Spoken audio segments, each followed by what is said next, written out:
Boa noite, amigos e amigas. Nós estamos aqui para mais uma jornada do livro do mês, uma chave de leitura para o livro do mês. E o livro para esse mês é A Travessia das Sombras. Esse é um livro de minha autoria e para essa jornada dessa noite eu conto com a companhia do grande professor, nosso amigo Maurício Mota. Estamos aqui só aguardando a interação que ele se conecte aqui também com a gente. Vamos apresentar então aqui. Boa noite, professor Maurício. Boa noite, Dal. Tudo em paz, tudo tranquilo? Tudo certo. Tá me ouvindo bem? Sim, tá tranquilo. E você me escuta? Pronto. Tranquilo, tudo certo. Então Beleza. sejam bem-vindos, bem-vindas. Estamos aqui com o professor Maurício Mota para mais uma jornada do livro do mês. E, na verdade, a gente está em dezembro, mas o livro ainda é o de novembro, né? Verdade. E o livro para essa jornada é o nosso A Travessia das Sombras, né? Então estamos aqui com o nosso trabalho. Ele está disponibilizado desde junho desse ano. Foi disponibilizado pela editora Viseu. Nesse Instagram tem um link na bio que você pode ter acesso ao livro para adquiri-lo, tanto em formato impresso quanto e-book, né? Então fica aí esse convite de leitura para esse final de ano, nessa jornada de final de ano. Então, seja bem-vindo, professor Maurício, sejam todos... Sim, isso, Rosana está dizendo que tem no Kindle, então aí já é Rosana lá uma de pessoa Mangá, um abraço para ela, Rosana Leão, né? que sempre nos acompanha, Eu justo, sempre nos acompanha por aqui. É uma leitora Isso, inveterada. isso. Gosta Então, sempre de ler. professor Maurício, vamos lá então. Como é que... É engraçado fazer essa pergunta, né? Por onde é que começa? É, Por onde é que a gente começa, né? acho que tem essa peculiaridade, né, de ser o livro, né, seu, como da outra vez foi o meu livro, né, ou seja, de ser um Sim. livro de nós dois, que é uma coisa muito Uhum. interessante, muito boa. Ao mesmo tempo tem certos desafios, né, da gente, assim, talvez falar um pouco sobre o livro da gente. Você falou bastante sobre o meu livro, acho que eu começaria falando um pouco sobre o seu, não é? Lembrando Uhum. sempre que tem algo de ousado, né, nesse falar a respeito do livro, do autor estando diante do autor, né?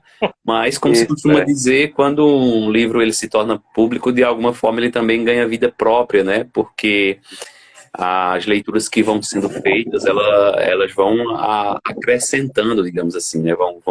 Vão ampliando, né, a compreensão do livro, e compreensão que vai para além, né, daquilo que o autor talvez tenha pretendido, né? Porque eu acho que essa é a beleza, né? Porque os autores, eles são acompanhados, né, pelos muitos leitores, né, que vão dando, digamos assim, essa vida ao texto, e que vão compreendendo também o mundo a partir de horizontes novos, né, certamente estimulado pela proposta do autor, mas que acabam indo além, no sentido de que são muitos leitores com muitas visões, e esse além nesse sentido, né, de mais visões, às vezes de enxergar coisa que nós mesmos, quando escrevemos, não conseguimos talvez enxergar, ou tenhamos uma intenção muito específica, muito clara ali, né, que não nos permite talvez acrescentar outros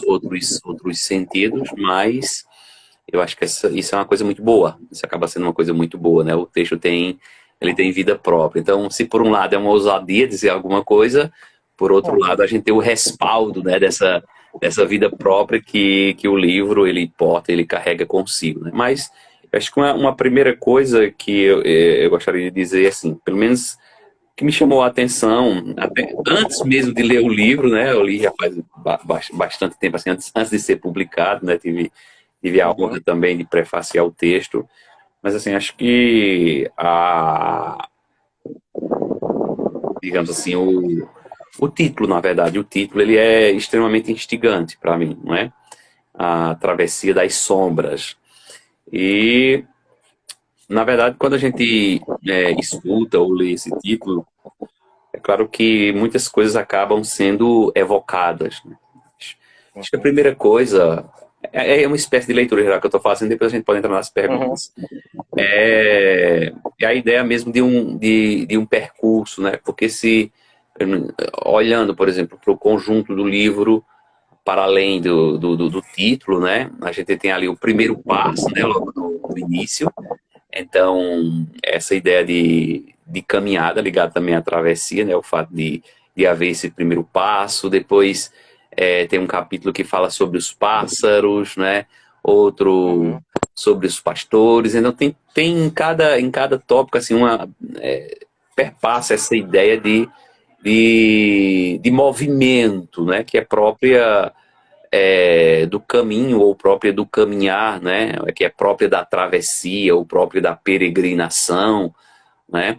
Seja o caminhar na direção de horizontes que se abrem, né? Quando se dá o primeiro passo, seja um movimento na direção do alto, né? Aí talvez representado na figura, digamos assim, ou na imagem do pássaro, seja o caminhar nas diversas direções por parte do pastor que cuida das suas ovelhas, né? Quando a gente vê o final do livro, por exemplo, no último tópico, tem algo também nesse sentido, né? Eu acho que alguns peregrinos, caminhantes, lá, que chegam junto do peregrino que estava lá na árvore, né? Então, é uma espécie de ponto de chegada, digamos assim, né? Que fecharia, digamos assim, o livro, pelo menos nesse primeiro momento, mas ali eu entendo também que há uma espécie de preparação para um novo ponto de partida, para uma nova caminhada, porque o peregrino é meio que deixado ali, né, no meio no deserto, no meio de dificuldades, que é o espaço, a circunstância própria para reflexão a respeito da vida. Então essa seria uma primeira impressão assim bastante geral dessa ideia de travessia, de caminhada, de percurso, de movimento, né, nas várias direções, né? Talvez pensando nas diversas possibilidades, né, que a vida nos oferece, né, a partir do caminhar, a partir do pensar. Acho que tem uma parte logo no início que você diz assim, acho que é no primeiro tópico, né, que infelizmente as pessoas não param suficientemente para pensar sobre suas vidas e sobre a vida das outras pessoas, né? E esse parar para pensar de alguma forma é interessante, é paradoxal, isso é a minha leitura, né? É paradoxal parar para pensar, mas esse parar é exatamente o que faz movimentar o pensamento. Então, de alguma maneira, tem algo ali também que permanece, digamos assim, nessa travessia, né? Nessa travessia da vida e da existência, né?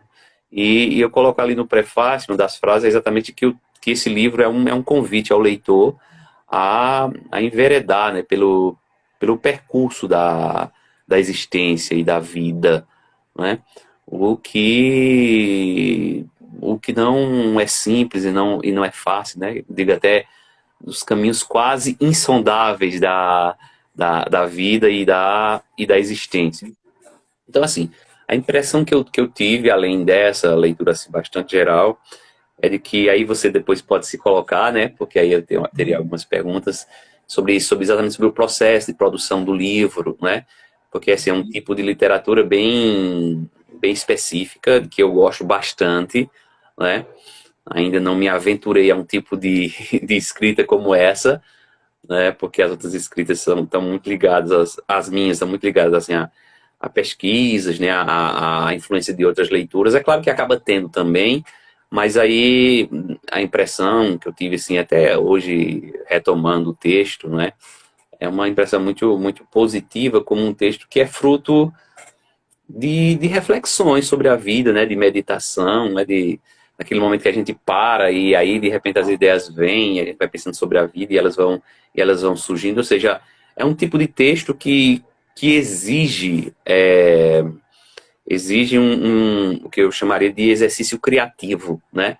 Criativo. E criar não é fácil, criar é difícil, né? Criar é difícil, mas é a criação que move o mundo.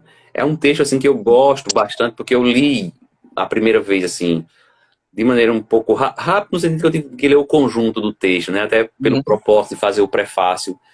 Mas é um tipo de livro, na minha concepção, que é um livro que você pode ler um capítulo, um tópico ali, um tema, e parar e refletir bastante. E você pode, inclusive, abrir o livro em qualquer, apesar dele ter uma linearidade, mas você pode abrir em qualquer página, digamos assim, em qualquer tópico, em qualquer capítulo, e ler aquele capítulo ali, e aquilo ali serve como reflexão sobre a vida, sobre a existência, com os seus dilemas, com os seus desafios, com as esperanças que nos habitam, né? Bom, enfim, eu acho que o livro tá inserido nesse universo, que é o universo próprio da existência, né? Você coloca até também a questão, né? Seria ele um filósofo, seria ele um teólogo, né? Seria ele um mestre, um, um profeta, enfim, né? E aí tem uma parte do livro que eu acho, e aí certamente suas leituras, né, de Camus, que você gosta muito, aquela questão lá, né, se a decisão, eu acho interessante como você coloca, né, você não só coloca apenas acho que o Camus, de alguma maneira, lá no Mito de Sísifo, ele coloca como, ou a mais importante, a única questão verdadeiramente filosófica, né, mas aí você coloca a decisão, né, pelo tomar a decisão de se vale a pena ou não viver seria a questão verdadeiramente filosófica, né? A questão filosófica por excelência. Mas é um tipo de filosofia, né, que eu acho muito próximo da filosofia assim, dos estoicos, né? Um pouco a filosofia do próprio Camus, né? Como uma filosofia desprovida da pretensão de oferecer um sentido já dado, né? E eu estou fazendo umas leituras aqui, mas depois você pode ficar bem à vontade. Como o sentido não é dado, aí eu lembrei também de um dos temas do seu livro, que é o abismo, né? Um capítulo sobre o abismo, uma parte sobre o abismo. E me parece que essa ideia de abismo, ela remete muito a isso, né? A um sentido que não está pronto. Né? Esse termo, por exemplo, na filosofia do Heidegger, na filosofia alemã se usa muito esse termo, né? O termo Grund, que é fundamento, e o termo Abgrund, que é muito próximo ali, que seria um não fundamento, na verdade é traduzido por abismo, né? Então a existência parece, de alguma forma, marcada por esse abismo. E me parece que a consciência dos abismos, assim como a consciência das alturas, e assim como a consciência das planícies, essa consciência ela é extremamente fundamental para a vida, né?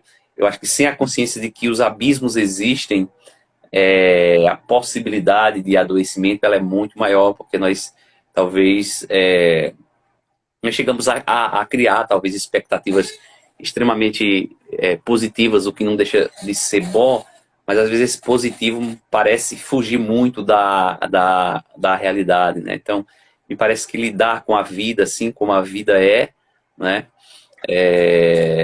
Me parece um caminho bastante promissor para aqueles que desejam de alguma forma tocar, digamos assim, nos meandros da existência, que são cheios de mistérios, né, como se coloca no livro, mas mistérios no sentido de algo que às vezes está para além do nosso alcance imediato, né, mas que de alguma forma nós todos somos convidados a mergulhar nesse mistério, às vezes um certo estranhamento, né? Mas que possibilita, eu acho que ao longo da travessia do livro, né? Esse exercício de colher, digamos assim, esperança na medida em que se caminha, né? Colher esperança na medida em que se caminha. Não sei se essa metáfora ela cairia bem, mas seria uma impressão assim bastante geral, né, Dalmo? Seria essa minha primeira fala.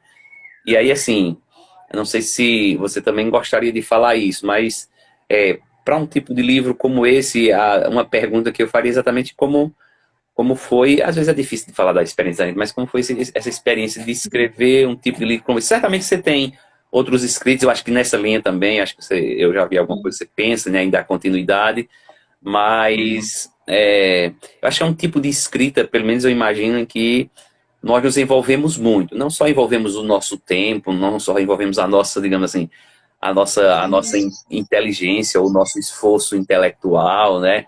Ou a nossa pouca Boa sabedoria. noite. Também Olha dá uma como boa tá noite. grande. Boa noite, Zé Arthur. Tá enorme, quase um ano, né? Esse ano, é esse mês que faz um ano, E né? esse mês ele faz um ano, É. dia 4. Então eu imagino que seja um tipo. Abraço pra Patrícia aí, pra vocês. Eu imagino que seja um tipo de literatura que envolve muito a própria existência, a própria vida, ou seja, o autor se coloca de alguma maneira, de forma muito, muito clara no livro. Né? Não estou dizendo com isso que os personagens são o autor, nem um reflexo do autor, nem um espelho do autor. Eu estou dizendo que acaba tendo muito, eu acho, nesse tipo de literatura. Em todo tipo de literatura tem, mas acho que nesse mais ainda. Né? Porque falar da vida é falar de algo muito, muito precioso, né? Ao mesmo tempo muito Uhum. delicado, ao mesmo tempo o que existe de mais importante, né? Isso. A gente tem aqui uma dinâmica bem interessante, né? Porque o senhor falando, é engraçado você ver alguém falar sobre o seu livro, né? E você observando a pessoa falar, isso é uma experiência interessante. Então, assim, é muito rica a percepção que o senhor traz. Esse formato de escrita, ele traz uma grande vantagem, né? A vantagem é que você pode tocar vários mundos ao mesmo tempo, né? Por exemplo, um filósofo, o senhor é um filósofo lendo o livro, ele consegue fazer os alinhamentos, né? Com várias filosofias que percorrem ali. Um teólogo vai fazer isso, mas assim, alguém que não tenha nenhuma perspectiva de conhecimento teológico, por exemplo, ela se apropria também, consegue se Sim, apropriar. Alguém que leia apenas com as intenções de ler um romance, né, vai fazer a sua própria construção. Então a primeira percepção que eu tenho é que esse formato de texto dá essa possibilidade de abertura que, por exemplo, num livro, meu primeiro livro foi um livro de teologia, né? Era um livro de cristologia. Então termina que fica um público bem restrito porque é o público que tem interesse pela teologia. E numa literatura dessa não, você tem uma amplitude de interesses que vão se tocando ali. E uma coisa que me chama muita atenção na sua fala e eu encontro muito isso quando as pessoas comentam comigo sobre o livro, é que você escreve com uma determinada intenção. Você começa a escrever com uma determinada intenção e depois, quando você escuta as pessoas dando retorno sobre o livro, você vê coisas que saíram totalmente do que você tinha pensado naquele primeiro momento, né? Mas quando você recebe, você percebe que essas intuições, essas leituras, terminam deixando o seu trabalho mais vivo, né? Eu trouxe aqui também a primeira. É bom fazer sempre esse encaminhamento, né? Porque assim, a Travessia das Sombras, essa é a primeira edição que foi da Universidade Federal da Paraíba, né? É de 2014. E é interessante que esse é o último exemplar que eu tenho, né? Porque é aquele negócio de produção independente, né? Você banca, você uhum, divulga, você vende e tal. Pronto, então esse é o último exemplar dessa tiragem aí. Então quem tiver desse aqui, deixe guardado, porque é da história já. E essa é a versão que está circulando agora, né? Desde o dia 4. Tem algumas alterações que foram necessárias, a título de português também, até umas questões que foram corrigidas por conta de algumas críticas bem interessantes que foram recebidas, né? Por exemplo, até para deixar o livro mais atualizado em relação a algumas pautas depois. Por exemplo, o homem, expressões como o homem, aí, na maioria das vezes nessa nova versão, foi traduzido não, foi trocado, substituído por humanidade, né, para dar essa dinâmica mais inclusiva. uhum. Mas a título de conteúdo não tem grandes variações, né? Não tem grandes variações. E a Travessia das Sombras, ele é o que a gente chama de A Travessia das Sombras é a primeira parte de uma trilogia que eu escrevi em 2005, 6 e 7, né? Então faz tempo. E aí já tem uma dinâmica interessante, né? Porque assim, o tempo que você escreveu, o que você via, e o tempo que você publica esse trabalho, o que você está vendo, né? Como você consegue fazer esse olhar em retrospectiva, né? De modo que, no primeiro momento, quando a travessia saiu, a minha intuição era a seguinte: o livro vai ser 3 partes, já está tudo aqui pronto, direitinho, é só esperar o tempo e sair jogando para o mundo, né? Pronto. Uhum. Só que depois, relendo, eu disse, não é mais justo que pare assim, né? Então, a segunda e a terceira parte, elas já estão todas reconfiguradas, né? Não tem mais quase nada do que foi o texto original, na segunda e no que seria a terceira parte. E o título, né? Como o senhor começou por ele, eu também queria mencionar, porque eu lembro que em 2014 eu era professor de teologia no seminário de João Pessoa e no de Campina Grande também. E um professor lá, que foi professor seu, eu acho também, ele disse assim, esse é um livro sem transcendência, né? Esse é um livro sem transcendência. Foi a comentário que ele fez. E o Padre Cláudio, né? Cláudio Uhum. Sartori. Esse é um livro que é agradável de ler, mas é um livro sem transcendência. E eu lembro que os alunos depois, né? Para ver o tumulto, né? Que o pessoal gosta desses tumultos, aí chegaram aí, professor Cláudio disse que o seu livro não tinha transcendência. Aí eu disse, claro que não tem, porque transcendência é coisa de grego, né? A ideia é romper justamente Uhum. esse dualismo, né? E a ideia de travessia é justamente o seguinte, você não pode simplesmente jogar luz onde tem sombra, né? Você não pode expurgar as sombras. Você tem que fazer o trajeto por meio delas, né?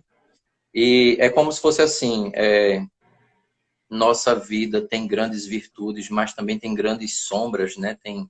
Tem fantasmas na nossa história e tal.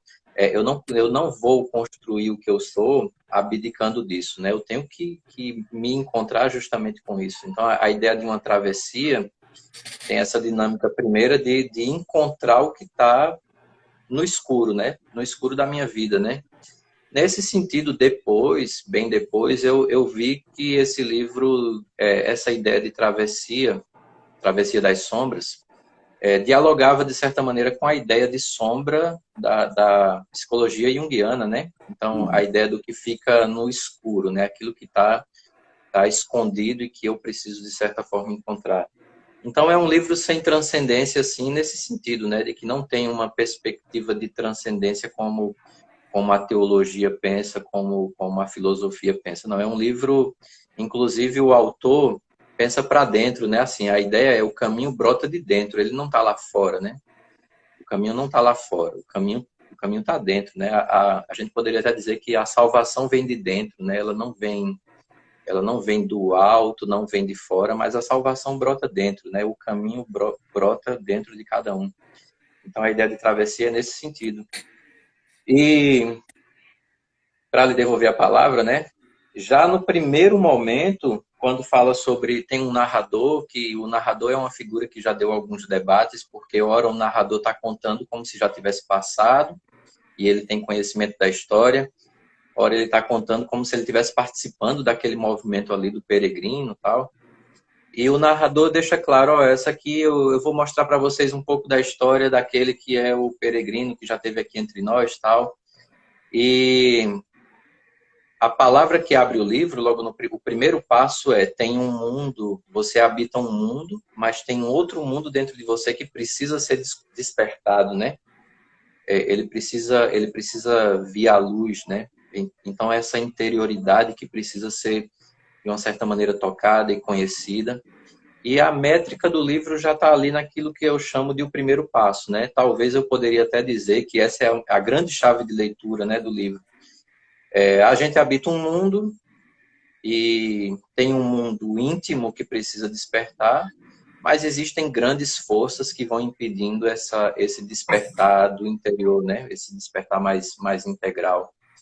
E, nesse sentido, é um livro que atenta contra tudo aquilo que tenta alienar e tenta impedir o ser humano de fazer essa progressão, né?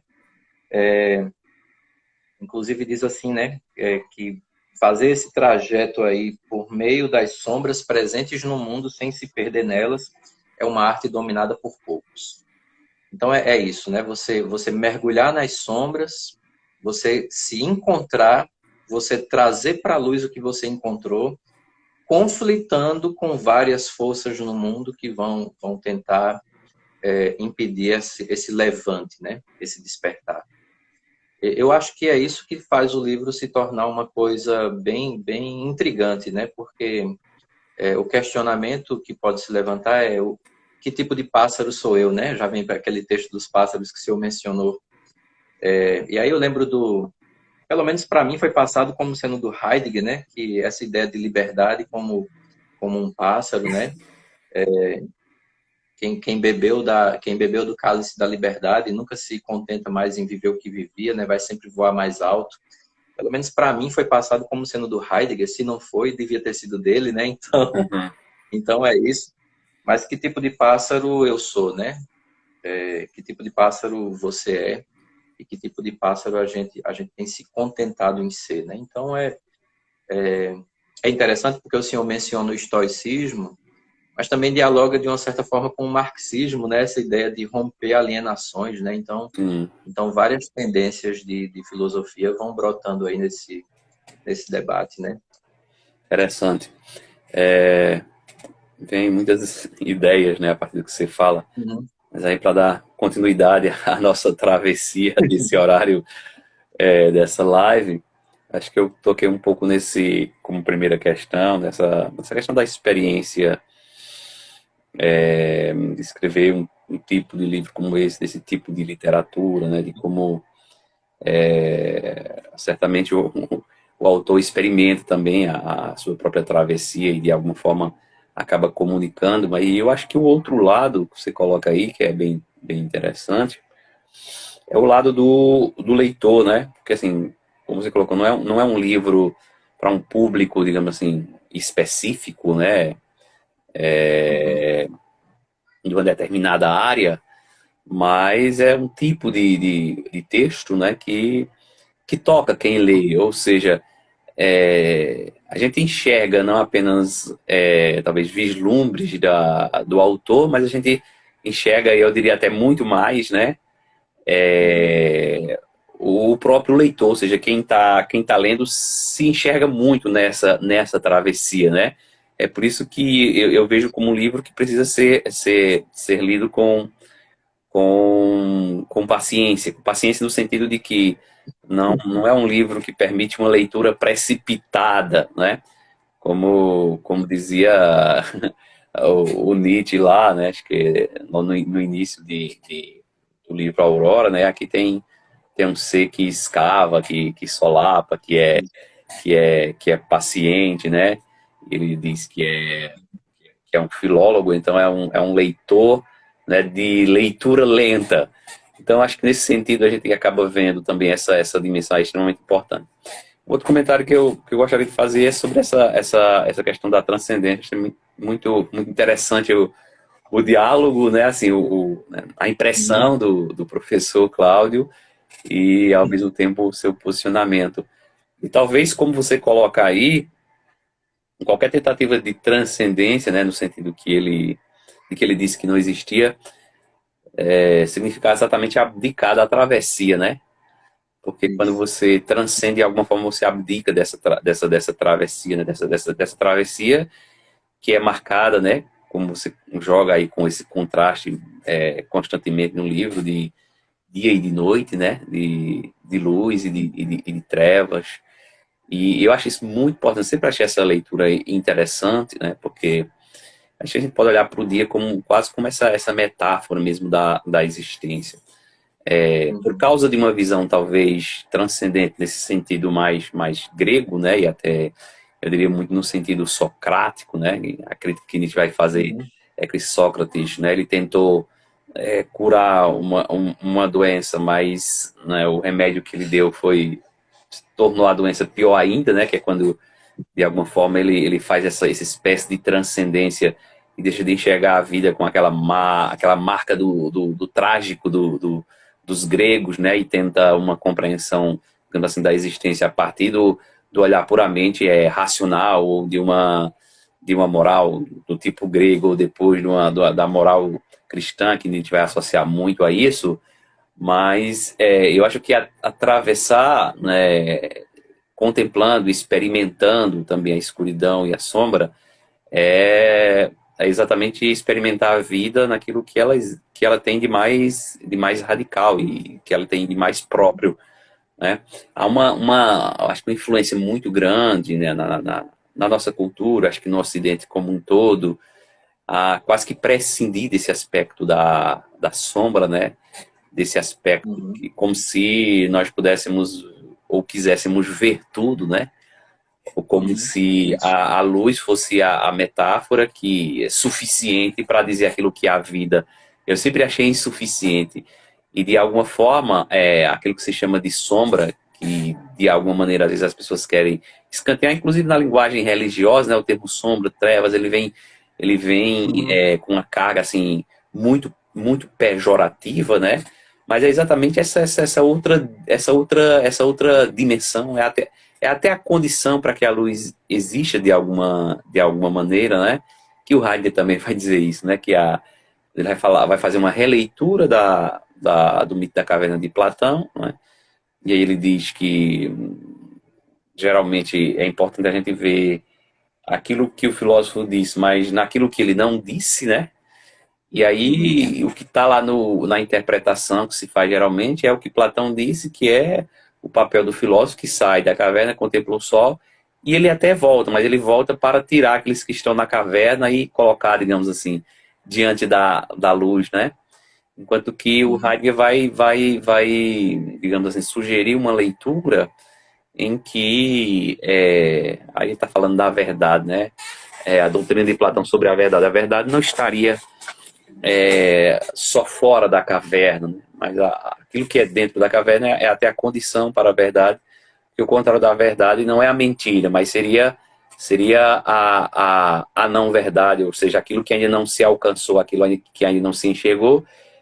E parece que isso permeia a nossa vida, né? Porque acho que todos nós temos essa sensação ou esse sentimento de que nós não alcançamos ainda a verdade, ou seja, que nós não compreendemos a vida na sua totalidade, né? Que apesar de existirem dias em que nós nos sentimos capazes de compreender a beleza do mundo, né? No dia seguinte nós nos sentimos incapazes, né? Às vezes de abrir a janela para ver uma fresta do sol, né, que Uhum. ilumina, digamos assim, uma rosa plantada no jardim. Então, assim, não é tão fácil, ou não se chega a essa verdade enquanto se existe. E aí eu já estava pensando que, assim, sou eu que estou pensando, né, que você tem esse projeto, esse propósito, né, dessas três partes, mas claro, na Uhum. leitura que eu estou fazendo, é um tipo, eu acho que é um tipo de literatura que envolve muito o leitor, né? Mas é um tipo de literatura que não se tem um fim, né? Não se tem um fim no sentido de que Uhum. não, no último volume você não tem uma resposta para a vida, porque a travessia ela continua, né? Até quando a vida não existe mais, e aí me parece que quando a vida não existe mais, não teria muito sentido ter uma resposta para a vida. Não sei se eu estou viajando muito nessa travessia, mas eu acho que na medida em que o livro ele é também expressão dessa vida, né? Ele é também algo sem um fim, né? Não é uma espécie de romance que você tem uma espécie de, de, Fechou. de final feliz, como se fosse essa transcendência que prescinde dos percalços, né? Me parece Uhum. que a ideia de encontrar uma felicidade é que ela só seria possível dentro dos percalços, né? Ou seja, em que a sombra também se faz presente em alguma medida. Seria mais um comentário, assim, meio geral, se você também quiser dizer alguma coisa sobre isso, né? Aquilo que você diz, a impressão que outros acabam tendo do livro, mas aí também não sei como é que você pensa, né? Porque como você já tem o projeto, mas talvez, eu imagino que talvez também tenha, talvez não, certamente, pelo que eu lhe conheço, tem a abertura de possibilidades de que algumas coisas vão sendo acrescentadas, vão aparecendo, né? Exatamente porque essa é a vida, essa é a travessia, né? Isso, inclusive, é interessante o senhor falando e eu vou acionando, né? As coisas vão sendo acionadas, porque no intuito original, né? No intuito original, uma trilogia, seria um único personagem, né? O Peregrino das Sombras. Porque uma marca também desse texto, uma das marcas que eu tento deixar nesse texto é que nenhum personagem tem um nome. Porque, na verdade, são máscaras para todo mundo, né? Cada um pode ser qualquer um daqueles personagens e por mais irônico que possa parecer, a pessoa pode ser ao mesmo tempo, aliás, em um momento pode ser o peregrino e em outro momento pode ser aquele que traz uma estrutura de repressão, né? Como os 4 personagens que aparecem já lá no encerramento dessa primeira parte. Então, são máscaras que, como é um processo de travessia, tem momentos que você acha que tem uma palavra, tem momentos que você tem pergunta, e assim a gente vai construindo, né? De modo que no intuito original era esse, o personagem principal tal, e a história gira em torno dele. E depois não, surgiram uma pancada de outros personagens também, justamente como consequência dessa história, né? Inclusive eu fiz testes, né? Eu joguei os textos durante quase um ano, eu deixei os textos disponíveis num blog e esses textos tiveram uma repercussão muito boa, né? E eu fiquei pensando, bom, então faz sentido, né? Faz sentido. Mas essa ideia de encontro, o que é que eu tô encontrando, o que é que eu quero encontrar, né? Na verdade, essa pergunta sobre o que eu desejo encontrar é a grande pergunta sobre o sentido da vida, né? E nesse sentido sentido da vida nesse sentido, né? Nesse sentido, eu abracei já há muito tempo a filosofia de Camus, e nessa filosofia não existiria um sentido primário, né? Assim, então é você que constrói. Então essa ideia de uma travessia eu tô a cada passo construindo um sentido que vai se aprimorando, né? Então o sentido que tem é o que eu construí, o que eu consigo construir.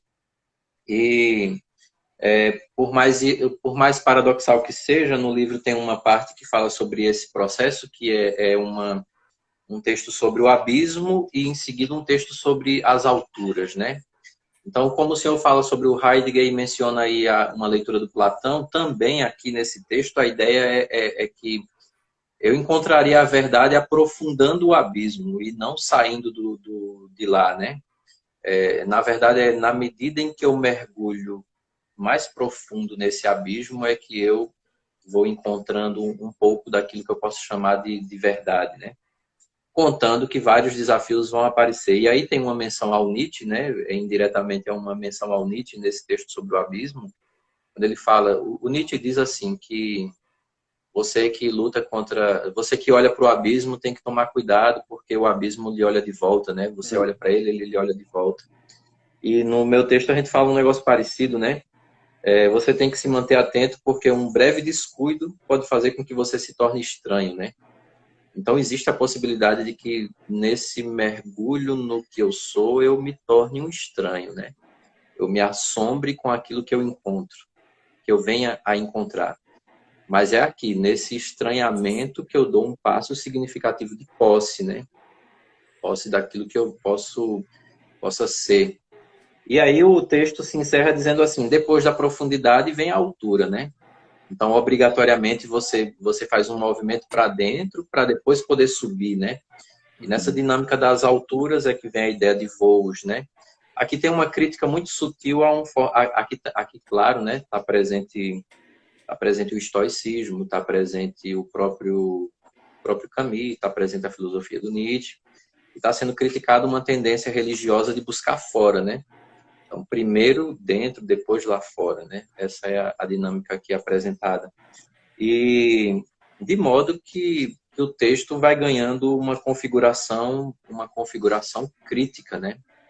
É um texto que não é um texto que num primeiro momento seja reconfortante, é um texto para criticar, né? É a ideia do personagem principal, que é a ideia do autor, mas também é a ideia que se volta contra o autor, né? Porque eu também tenho que fazer esse movimento, é que até que ponto a gente está preparado, até que ponto a gente se preparou para poder fazer fazer esse encontro com verdades que são duras para nós, né? E até que ponto aquilo que eu estou vivendo é verdadeiro, né? É verdadeiro. Então, até que ponto eu não nego os abismos para viver uma vida que pensa que é voo, né? Que tenta voar, mas que não tem raiz, né? Quanto mais enraizado eu tiver, mais longe eu posso chegar, né? E então o texto tem essa dinâmica crítica, né? Nesse momento é um questionamento a modelos de vida. Inclusive chega um momento do texto que o autor diz isso, né? Eu estou aqui para questionar modelos de vida, né? Eu estou para questionar quem não se questiona mais.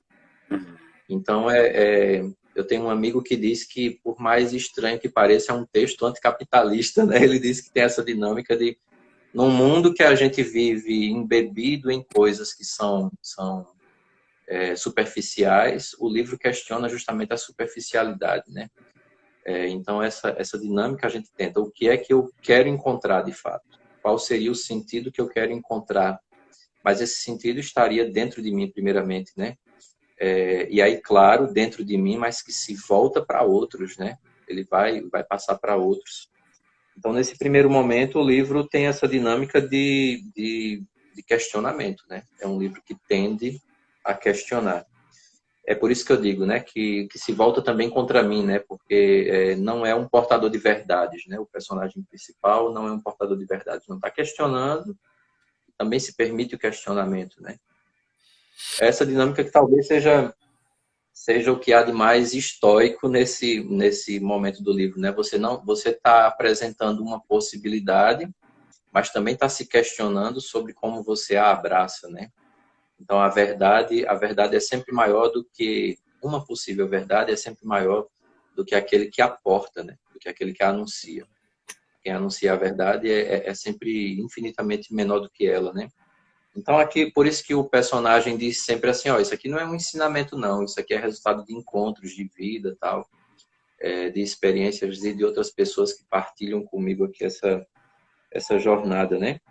Tanto é que ele diz, né, eu vivo num tempo sombrio, no qual parece que as pessoas estão perdendo o brilho, é quase como se tivessem se acostumado com a escuridão, né? E aqui abre espaço para uma coisa que eu nunca refleti, mas como o senhor já falou, as pessoas vão trazendo suas reflexões e você se questiona, né?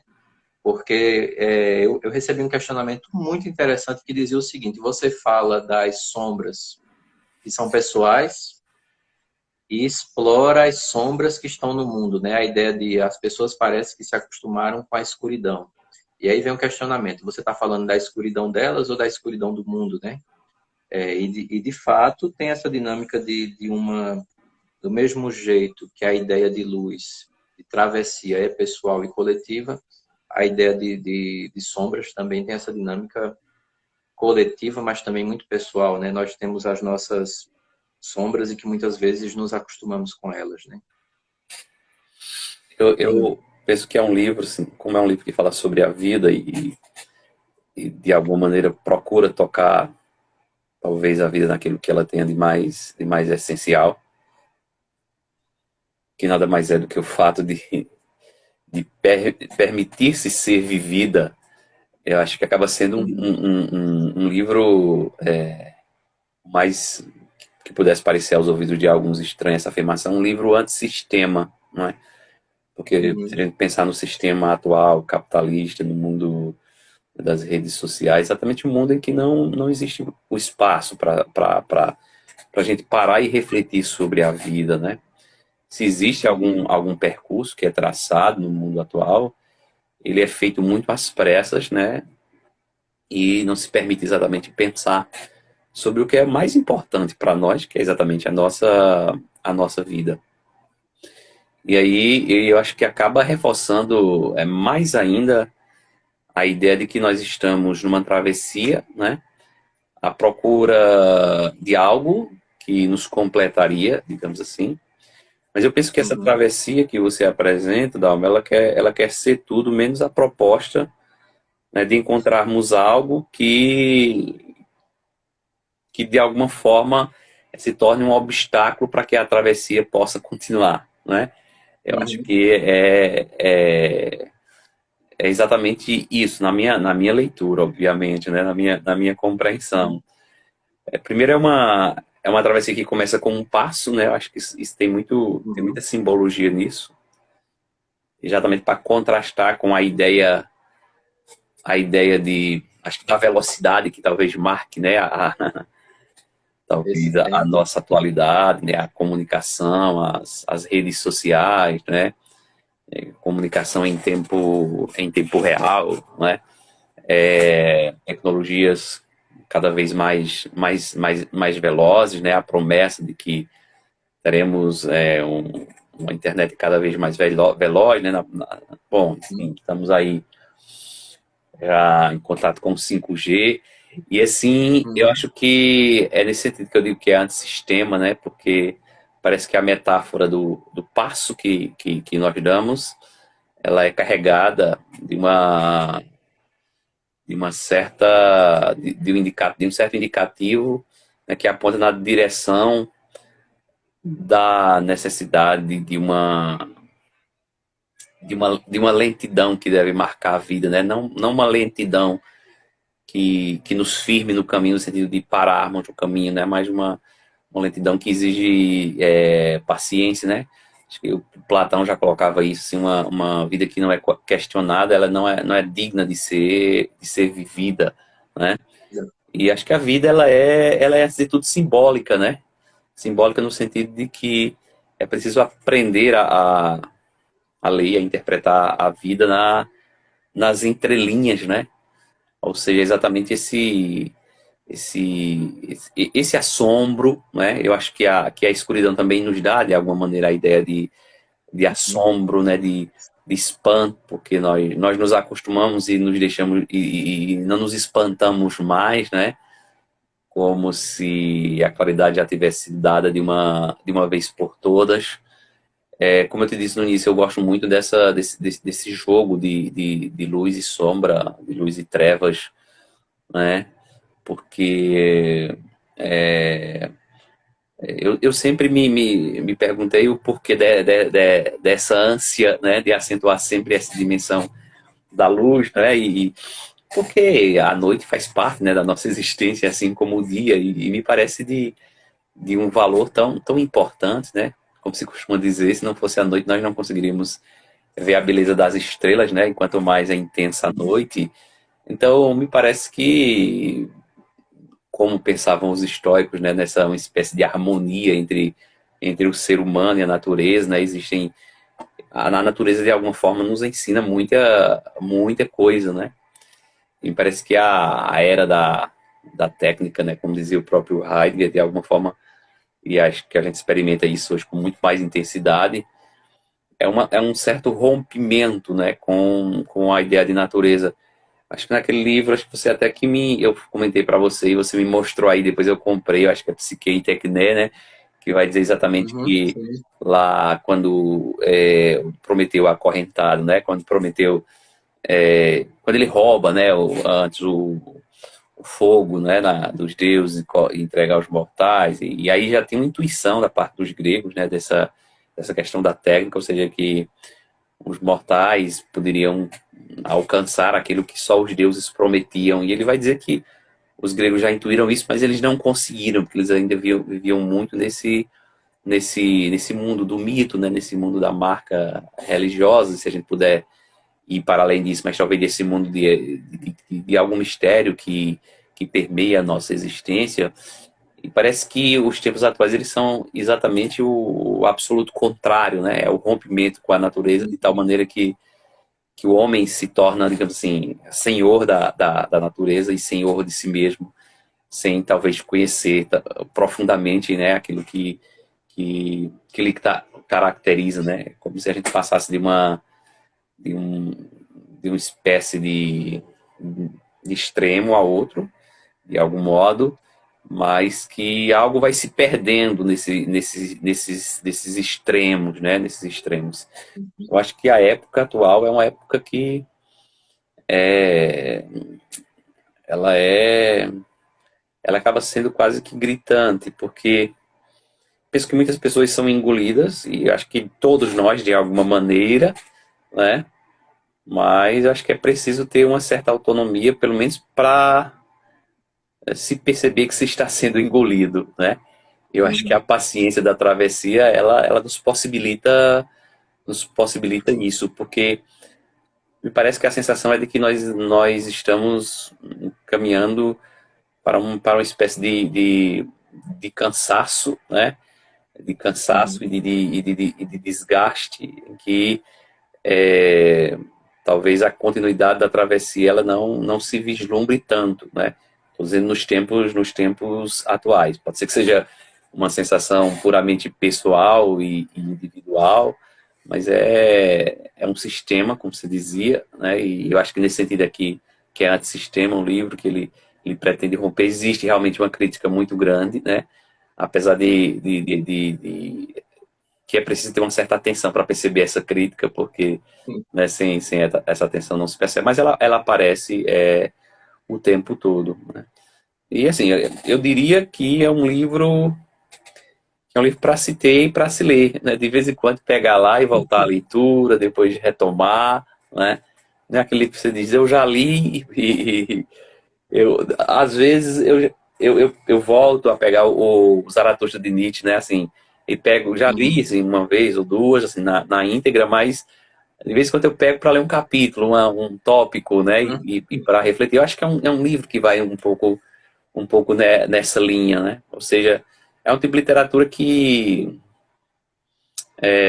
não nos abandona, porque ela fala daquilo que nós somos de alguma maneira, né? Então, assim, parabenizo demais pelo livro, pela iniciativa, pelo tipo de literatura, e acaba sendo uma grande contribuição para muitas pessoas, né? Ou seja, é algo que vai para além desse público mais especializado, né?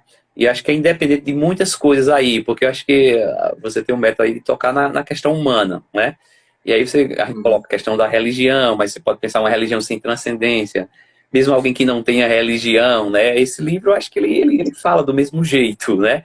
Apesar de aparecerem expressões da religião, né? Assim, até pela influência que nós temos, né? Dentro da linguagem do livro, né? A ideia de pastorear, desse cuidado. Mas esse pastorear, esse cuidado que entra na linguagem religiosa, na verdade, ele não é originalmente da linguagem religiosa, né? Ele é da linguagem da agricultura que acaba entrando na religião e acaba ganhando um ar de transcendência, né? Mas, na verdade, ele é da vida, antes de tudo. E tem também uma coisa que parece como detalhe, né? Mas termina sendo uma tentativa de ruptura. É porque a impressão que dá... Eu já vi também comentários sobre isso, né? A impressão que dá é que a gente, lendo esse livro, a gente não está nesse mundo que a gente conhece, né? Aparecem expressões que parece que é um outro cenário. Aí eu já, inclusive, a capa da editora Viseu, quando você olha a capa que a Viseu preparou, eu vou botar aqui, essa imagenzinha que fica destacado dá uma ideia de campo, né? Como se fosse uma coisa rural, né? É uma ideia de uma coisa assim rural. Eu achei muito feliz porque eles colocam um caminho, colocam duas casas, né? Eu achei muito interessante porque a ideia de casa, inclusive, foi mencionada aqui pela Rosana, né? Eu não sei se a intenção de quem desenhou era essa, mas tem um texto que diz que casa é o lugar onde o coração repousa, né? Onde finalmente você consegue repousar o coração. E aí eles fazem o caminho que chega nas casas, né? Duas casas ali. Mas o que me chama a atenção é que a gente está num cenário que não parece que não é esse mundo que a gente está, né? Porque, por exemplo, usa imagens muito rurais, né? Pastor, semente, pássaro, mas também usa outras coisas assim que rompem, né? O alquimista, né? Eu sou um alquimista.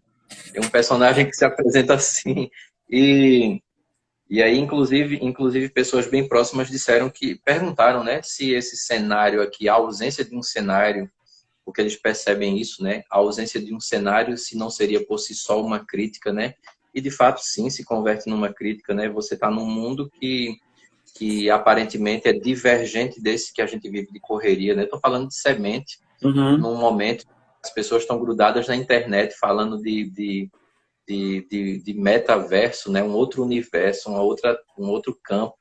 A gente falando de semente, falando de Bytes, lamparina, megabytes, né?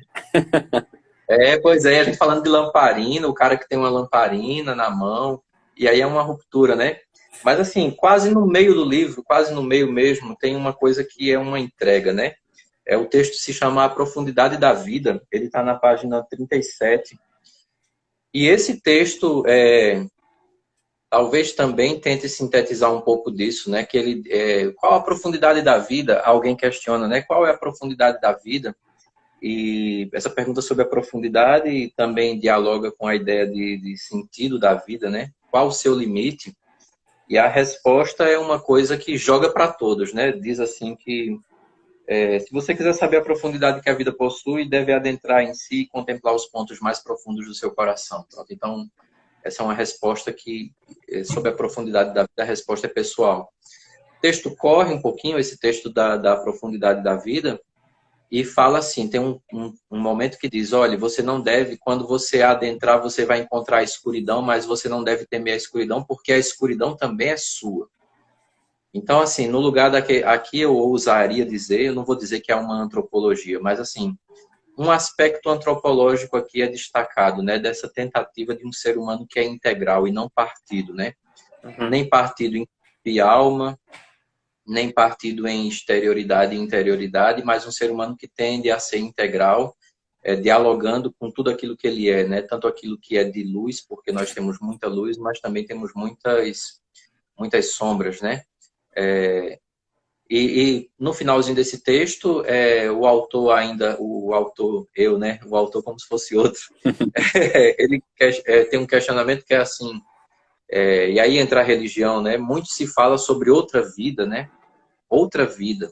E aqui é uma outra crítica, uma outra dimensão do ser humano visto como partido, né? Como se você fosse partido, que é a ideia de vida terrena e vida eterna, né? Aí o texto diz, não, espera aí que se fala muito sobre vida eterna, mas também é preciso valorizar essa vida aqui. E aí ele usa uma metáfora, o Peregrino usa uma metáfora que envolve também um pastor, né? Muitos dizem que quando essa vida terminar, eles vão ser recolhidos no rebanho do pastor supremo, né? Mas a pergunta não é essa, não. A pergunta é, até que a morte chegue, o que é que você vai fazer? Então, isso aqui talvez seja um ponto mais incisivo dessa filosofia abraçada nesse livro, porque a ideia de que refletir sobre a vida, uma discussão sobre a vida só vai ganhar vigor se eu perceber o limite, né, a finitude. Então, refletindo sobre o que significaria morrer, o que é que significa a morte, ou pelo menos perceber que a morte, como dizia o Raul Seixas, né, ela está por ali em cada esquina, pode me encontrar a qualquer momento. Como eu não sei quando será, é aí que eu devo viver cada instante com toda intensidade, né? Talvez aqui a gente chegue no ponto alto do livro, né? A certeza da morte exige uma resposta sobre o que é que eu estou fazendo com a vida, né? Então aqui a gente dialoga com Camus, com Heidegger, com Sartre também, com o próprio estoicismo, muito mais antigo do que eles, né? Com tendências do próprio cristianismo. Então, a gente vê tendências religiosas e não religiosas dialogando aqui quando a gente fala isso, sobre que eu devo olhar para a vida medida sob a certeza da morte, né? E aqui não é necessário essa discussão se existe uma vida eterna ou não. Isso aqui nunca foi o debate do texto, né? A questão é o que é que eu faço com o agora. Até porque depois no texto vai dizer não existe uma vida eterna que não tenha começado aqui, né? Então a semente da eternidade eu começo a plantar aqui. Então tendo fé ou não tendo fé, a certeza é que o agora é decisivo, né? Nesse contexto. E partindo um pouquinho para frente, os textos seguintes falam sobre a morte de fato, né? Quando o texto seguinte é onde repousam os mortos, né? E o autor fala sobre o lugar onde os mortos repousam, né? E o primeiro parágrafo desse texto foi uma experiência que eu vivi mesmo assim num dia de finados, né? E quando eu cheguei em casa, eu escrevi. Esse texto aqui foi escrito em separado, né? Ele não é uma reflexão, como se fosse assim, né? Você está escrevendo o livro e chega nesse ponto. Eu estava escrevendo o livro e quando chegou nesse ponto eu disse, espera aí que eu já tenho um texto sobre isso. E aí eu fui buscar nos arquivos, né? Eu fui celebrar na época eu era padre, eu fui celebrar uma missa no cemitério em Tibiri e era um final, eu coloquei a missa de 4 horas da tarde, né? E aí a missa, a gente pegou ali no finalzinho da missa, pegou o final de tarde e tal. E esse primeiro parágrafo fala muito sobre isso, né? Certa vez, em um final de tarde, quando os últimos raios de sol se despediam para que a noite pudesse surgir, eu caminhei entre os túmulos. Essa experiência de caminhar entre os túmulos eu fiz acompanhando uma família, né? Quando terminou a missa, o casal pediu para eu ir ver o túmulo onde estava a filha deles e fazer uma oração e tal. Quando eu cheguei em casa, eu escrevi esse texto, como era uma pessoa jovem, né? Era uma pessoa jovem, muito jovem, que tinha falecido, uma menina muito jovem.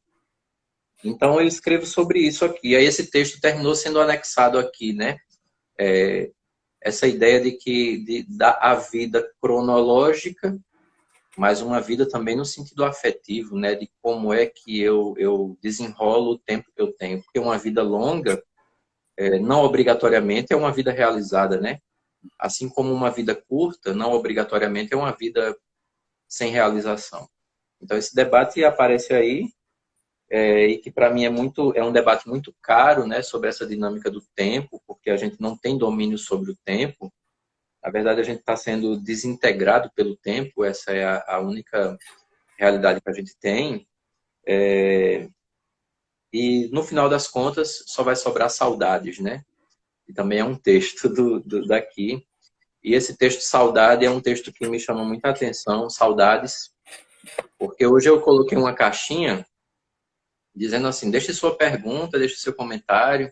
Aí alguém fez um comentário, aí eu repostei, aí a pessoa disse, mas eu não queria que deixasse lá não, porque era uma partilha pessoal. Eu disse, não, mas deixa eu falar na live então. Aí deixou, que é o seguinte, a pessoa comentou que quando completou 1 ano de falecimento da avó, né, perdeu a avó para a Covid, e reuniu a família depois de 1 ano e o que é que eu vou dizer?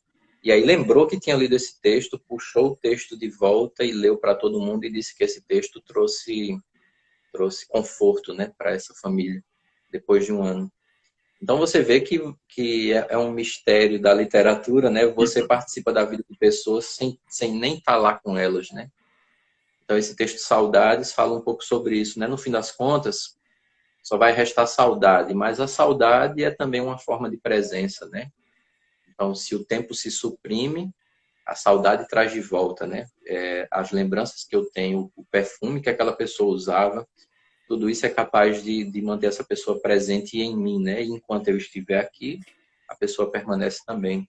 Essa dinâmica de qualificação do tempo está presente entre a profundidade da vida até o texto Saudade, né? E aí eu vou lhe entregar a palavra, porque no próximo momento eu vou falar sobre as oposições, né? Que se concretizam em personagens também, né? Concretizam em personagens. Eu estava dando uma olhada aqui, até marquei quando eu estava revendo aqui, já quase no finalzinho, e você, quando começou essa última fala, você começou um pouco tocando nisso, né? Você estava falando talvez a linguagem, né? Talvez a própria capa, né? A imagem como quase que algo que estranho aquilo que se vê hoje com mais frequência, né? E me parece que, digamos assim, os grandes, eu vou chamar assim, os grandes peregrinos, né, da história, eles têm um pouco eles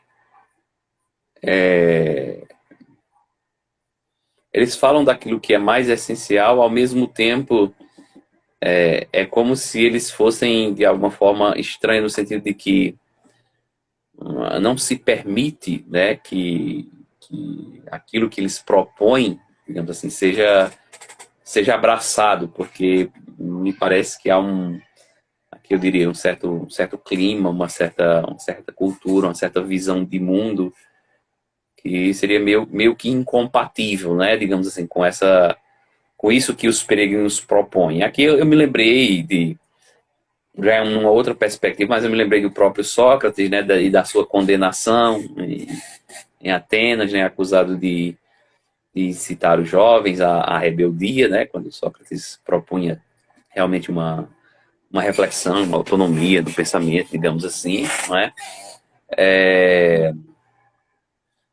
Do próprio Jesus de Nazaré, né, assim, com a sua proposta e o fim ali no madeiro, na cruz, né, a maneira como é colocado, né, para fora dos muros de Jerusalém, e aí quase que uma exposição do corpo, né? Nós poderíamos fazer aqui uma leitura que eu estou fazendo para que sirva de lição, de alguma maneira, né? A gente pensa em outras figuras, como o próprio Gandhi, né? O Nelson Mandela. E aqui no finalzinho do livro, na verdade, o finalzinho, porque quando você estava falando sobre a linguagem da semente, a linguagem, né? Estava até lendo essa semana um livro de Clarice Lispector, ela falando daquilo que é impossível, né? E ela falando exatamente da semente, daquilo que a semente produz enquanto árvore. E ela dizendo que, ela não diz exatamente isso, mas assim, nas entrelinhas, que para além de toda assim, explicação científica, ela diz, isso é impossível. Uma árvore brotada de semente é algo da ordem do impossível, né?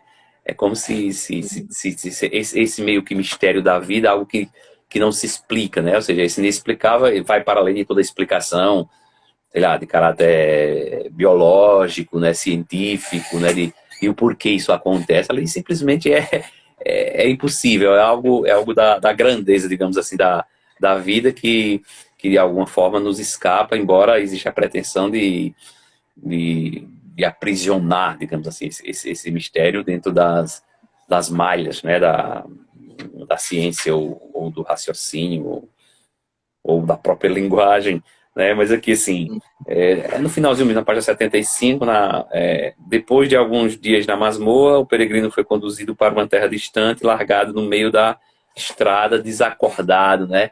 Então, eu acabei pensando isso também, né? Esse no meio da estrada, evoca mais uma vez a questão da estrada, né? E a metáfora que a palavra estrada, né, traz, né? A ideia da palavra estrada, ao mesmo tempo jogado meio que nesse abandono, como diz aí, desacordado, né? É como se fosse a expressão, né, como se o peregrino jogado na estrada, desacordado, fosse a expressão, né, de outra maneira, do espécie de não querer saber, mas o não querer saber é exatamente não sei se seria o medo que aparece tanto no livro aí, mas esse não querer confrontar-se com aquilo que se é, né? Ou com aquilo que se quer ser, não sei, né? Porque eu acho que os tempos de hoje dificultam mais esse nosso contato conosco, né? Talvez o que você fale aí, esse mergulho meio que numa dimensão interior, né? Eu acho que o mundo de hoje ele é cada vez mais esse mundo da exterioridade, né? E quando se propõe uma certa interioridade, é uma interioridade meio distorcida, é uma interioridade meio que mercadológica, né? Que impossibilita, por exemplo, a crítica que aparece no seu livro, né? Porque não é uma interioridade que nega a exterioridade, né? Lembrando mais uma vez do Nietzsche, né? Não é a negação do abismo, né? Ou não é um mergulho no abismo que negue a altura, né? Que o Nietzsche, de alguma forma, ele vai dizer, não sei se Nietzsche vai dizer, mas é a interpretação aí já minha, que a altura e abismo aqui seriam a mesma coisa, né? O problema é que você olha para cima, você não tem medo, mas se você estiver lá em cima olhar para baixo, o abismo olha para você, né? É como se fosse uma questão de perspectiva. Então, parece que esse olhar para cima, olhar para fora, né? Permite certa tranquilidade que o olhar para dentro não lhe permite, porque ele seria muito mais exigente, né? Ou seja, o assombro provocado, né, pelo olhar na direção do abismo, ele mexe muito mais com a gente do que o olhar, né, que faz com que nós nos viremos, digamos assim, para as alturas, né? Mas que em alguma medida não deixa de ser uma coisa só. Quando eu digo de não deixa de ser uma coisa só, talvez seja na tentativa de me aproximar um pouco daquilo que você dizia, né, que uma certa antropologia unitária, fugindo de qualquer dualismo, né? Inclusive do dualismo, talvez altura e abismo, talvez até do dualismo também trevas e luz, né? Mas como se eles fossem em realidade quase que pedagógicas, né? Ou didáticas em relação àquilo que se quer dizer sobre a vida, né? A gente poderia dizer que assim como a noite, a escuridão tá grávida, né? Do dia, o dia também está grávido da noite, né? E eu diria que a beleza do crepúsculo e da aurora, elas são comparáveis, né? Elas são comparáveis. Vão caminhando em linha, né? Em linha, não. É, Aí tem o que o senhor menciona sobre o personagem. Tem essa dinâmica que, inclusive, é sempre justo que eu faça essa fala, né? E eu faço questão de dizer sempre. Esse personagem, o Peregrino das Sombras, ele é construído à luz eu não vou dizer que ele é um profeta, mas ele é construído à luz de dois profetas, né? Na verdade, o Profeta de Khalil Gibran, né? Um uhum, livro chamado O Profeta, é um livro muito, muito bonito, um livro muito bom de belíssimo. se... E o profeta Al-Mustafa, né, que significa o escolhido, né? Essa palavra Al-Mustafa significa o escolhido, né? Uhum, Inclusive, quem lê o profeta vai perceber que até a estrutura de escrita termina sendo a mesma, né? Alguém pergunta, alguém responde. Alguém pergunta, alguém responde. Só que o profeta lá do Gibran, ele começa o livro encerrando um exílio, né? Ele começa o livro saindo do exílio. O primeiro livro é esse. E eu inverti, né? Eu inverti essa dinâmica, mas é um espelho, né? Aquele profeta do Gibran é um espelho para o que eu chamo de Peregrino das Sombras. E o outro profeta é o Zaratustra, né? Do livro do Nietzsche, porque tem uma leitura que eu faço daquele livro é que o profeta chegou cedo demais, né? Ele chega para um tempo que não está pronto para escutá-lo, né? Rosane colocou aqui, eu acabei de comentar com a Edvan sobre o profeta, né? Fiz essa relação, mas é descaradamente inspirado no profeta do Gibran, né? A ideia do exílio, a ideia do caminho, mas também essa ideia de alguém que chegou para um tempo que não está pronto para ele. E aí pode parecer até uma arrogância, né? Como se dissesse assim, então você tem uma verdade que as pessoas não estão prontas para escutar, né?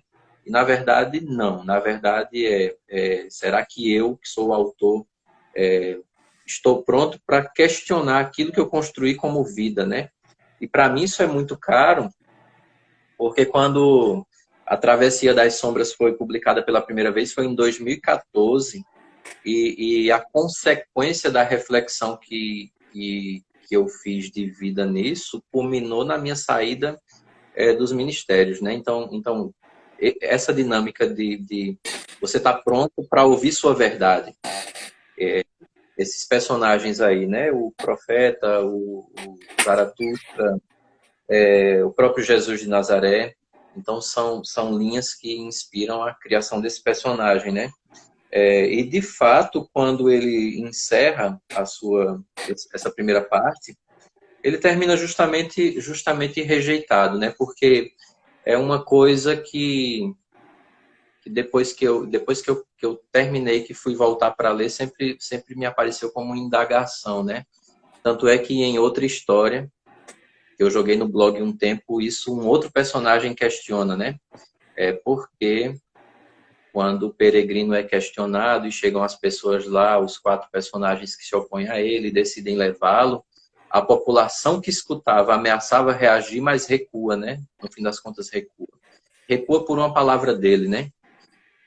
E aí vem um questionamento, né? Sobre essa verdade que você quer abraçar, mas no fim você recua, né? Como se no fim das contas a gente tivesse mais facilidade de voltar para um modelo de vida antigo do que começar alguma coisa que seja nova, né? E no fim das contas o peregrino é largado porque não estamos prontos, nem está pronto para assumir essa verdade, né? Mas também isso não acontece sem que ele sirva de exemplo, né? Se num primeiro momento do livro ele parece ser um exemplo pela palavra, depois ele é pelo castigo, né? Então essa dinâmica do castigo ali como aparece. Eu queria só mencionar os personagens que fazem essa oposição, né? Porque eles simbolizam dinâmicas de sociedade, né? Um desses personagens tem uma balança gravada nas vestes, né? É uma ideia de justiça. O outro traz um texto sagrado nas mãos. Um terceiro traz uma lamparina, né? Que é um alquimista. E o último não traz nada, né? Então, veja, é uma ciência, uma ideia de justiça, um modelo de religião e alguém que não traz nada porque é justamente construído por isso, né? Um ideal de justiça, um ideal de religião e um ideal de iluminação, né? E de ciência. O questionamento surge quando fala de fé, né? Quando o peregrino vai falar sobre a fé é que começam a aparecer os opositores, né? Então para falar também sobre essas resistências, né, que aparecem nesse contexto. E aí, num primeiro momento, é sim uma crítica à estrutura religiosa que mediocriza as pessoas e o sagrado em muitas situações, em vez de libertar, aliena, né?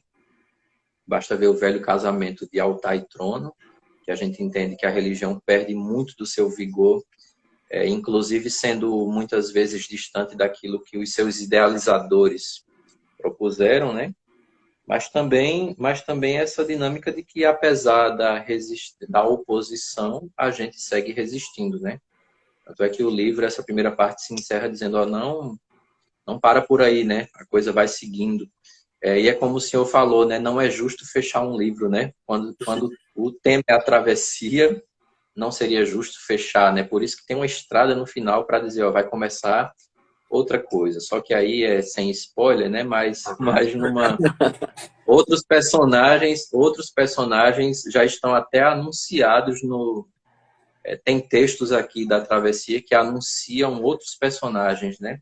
E aí, como o senhor falou, né? Tem que estar bem atento porque isso é muito sutil, né? Na verdade, é uma menção muito sutil a outros personagens, né? Agora, sobre outros personagens, eu vou falar só bem pouquinho.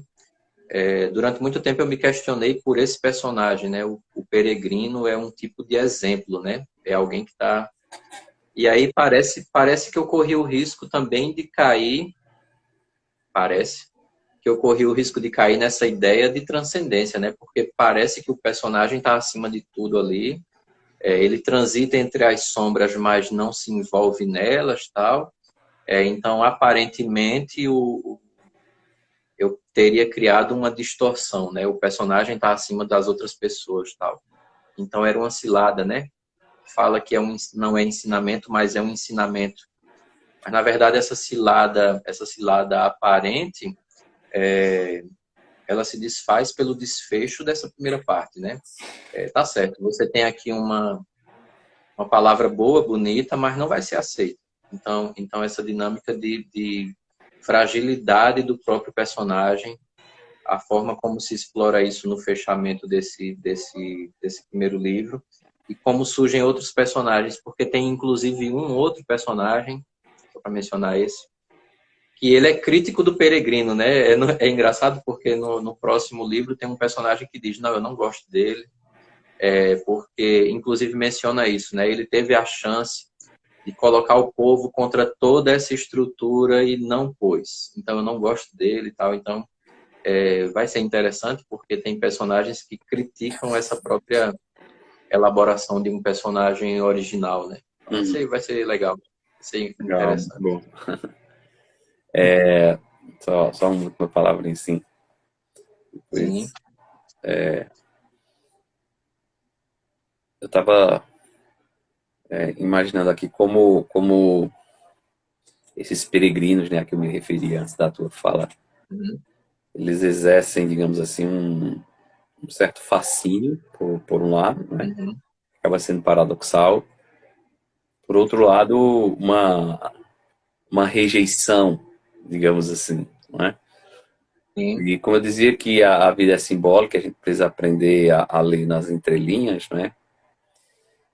Não sei também se essa foi a tua intenção, mas aí o peregrino talvez muito mais do que alguém que ensina no sentido de que é um modelo externo, Uhum. parece ser algo em alguma medida inerente a nós mesmos, né? Ou seja, talvez tenhamos lampejos de assim, como se deve prosseguir na travessia, né? Enfrentando os desafios, passando pelas sombras, né? Experimentando as quedas,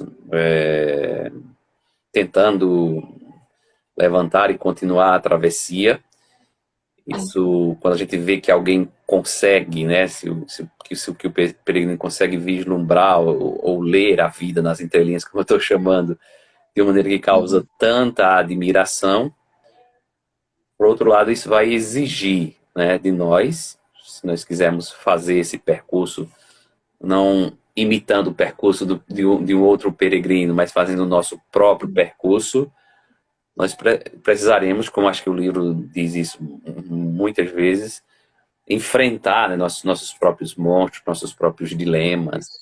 E aí me parece que há uma recusa da nossa parte em relação a certas possibilidades de caminhos de travessias que nós mesmos podemos fazer, né? Isso. Eu acho que tem uma Uhum. lição aí, tem a travessia do peregrino, mas o livro não é para que, digamos assim, nós fiquemos leitores como espectadores da beleza desse peregrino, mas é uma espécie de convite a que cada um faça também a sua travessia, porque ela é muito própria, né? E aí quando você diz que tem uma crítica, por exemplo, uma crítica talvez ao sistema, uma crítica talvez à religião, que são estruturas que querem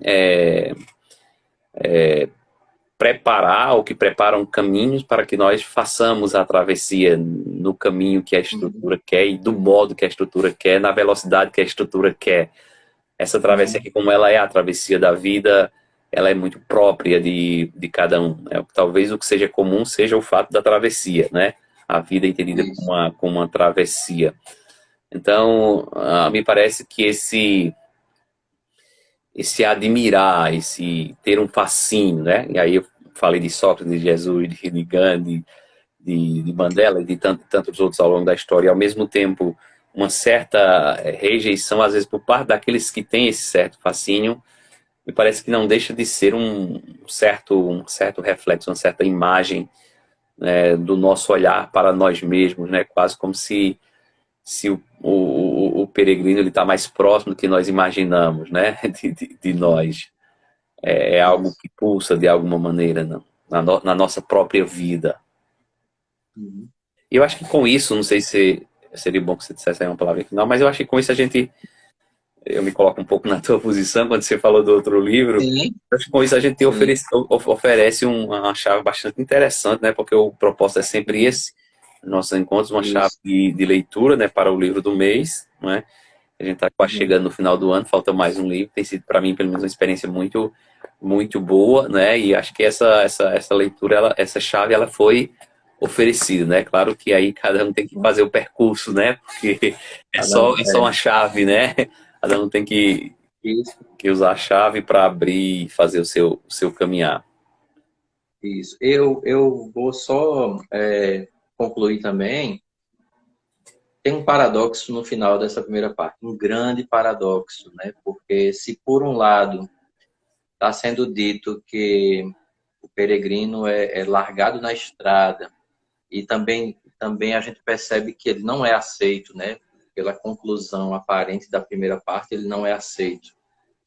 Mas ao mesmo tempo no final diz assim, ó, mas as sementes foram lançadas, né? Essas sementes foram lançadas. Então o paradoxo é algo que acompanha inclusive os grandes peregrinos, profetas, né? Os sábios em geral. no sentido de que ele joga uma semente, ele não cabe a ele. Isso aí até o José Comblan fala em um dos seus livros, né? Fala sobre Jesus e o reino e tal. E aí eu me aproprio disso. Não cabe a ele ver os frutos, né? Cabe a ele lançar as sementes. Então, embora ele seja lançado fora, mas as sementes que ficam vão germinar de alguma maneira, né? Que é justamente essa grande tônica do livro de dizer assim, ó, eu vivencio a minha estrada aqui, mas no fim das contas cada um construa seu próprio caminho, né? E aí eu menciono Nietzsche, né? Quando diz, ó, não existe um caminho único, eu tenho o meu, você tem o seu, e é assim que vai fluir, né? Nessa dinâmica de construção de sentido. Eu fico imensamente honrado com a sua colaboração nessa noite, em todas as noites, mas nessa em especial, porque o livro é o meu, né? Então é uma satisfação enorme. E lembrando que ainda temos um livro para esse mês, né? A gente vai se organizar aí. Esse projeto, Uma Chave de Leitura para o Livro do Mês, completou um ano, né? Porque ano passado a gente estava falando sobre a Sociedade do Cansaço, nesse mesmo período do ano. Uhum. E aí a gente correu o ano inteiro e agora a gente tem a Travessia, que é o livro do mês de novembro, dentro de dezembro. É típico da Travessia, né? Nunca para, não acabou em novembro, ela segue para dezembro. E aí, a gente, daqui a pouco, esses dias, a gente volta com a indicação do livro que encerra esse ano, né? O livro do mês de dezembro. Já foi escolhido, é um livro do Boaventura, um livro muito interessante. E a minha gratidão ao professor Maurício, minha gratidão a todos os que passaram por aqui, já agradecendo a quem vai ver depois também. Lembrando que o nosso livro está à disposição pela editora Viseu. Na bio desse Instagram tem um link pelo qual você tem acesso. Você pode comprá-lo em formato impresso ou em e-book, né? E só para concluir de verdade, eu estou começando já as negociações e conversas para a parte 2, né, da Travessia das Sombras. Então, coisa nova vem por aí para o próximo ano. E a gente aguarda todo mundo, e nossa gratidão ao professor Maurício em mais essa jornada. Eu também agradeço pela oportunidade, ela é sempre enriquecedora a nossa conversa, aprendo muita coisa e é muito bom, né, ter a apresentação do seu livro. É bom ter um amigo escritor, né? E aí, assim, realmente é uma leitura muito, muito prazerosa, eu indico demais, né? E sempre falo por onde passo desse livro. Realmente tem sido, para mim tem sido muito gratificante, né? Traz muitos ensinamentos, muitas lições, mas sobretudo essa lição da necessidade de nós mesmos fazermos as nossas travessias. Então a gente fica por aqui, agradece, né, a presença de todo mundo, os que vão ver depois, e a gente volta ainda esse ano, né, com o último livro do ano, e certamente com a expectativa de que a gente possa continuar essa parceria desse projeto, né, que tem sido muito bom. Pois bem, amigos e amigas, uma boa noite, um final de semana bem sossegado. Se forem sair, usem máscara, álcool 70%. Quando chegar o dia da sua vacina, tome a vacina salva vidas. E quem não tiver nada para fazer na rua, fique em casa e aproveite a família. Final de semana seja bem sossegado para todo mundo. Muito obrigado, professor Maurício. Muito obrigado a todo mundo. Um abraço a todos e a todas. Tchau, tchau. Valeu.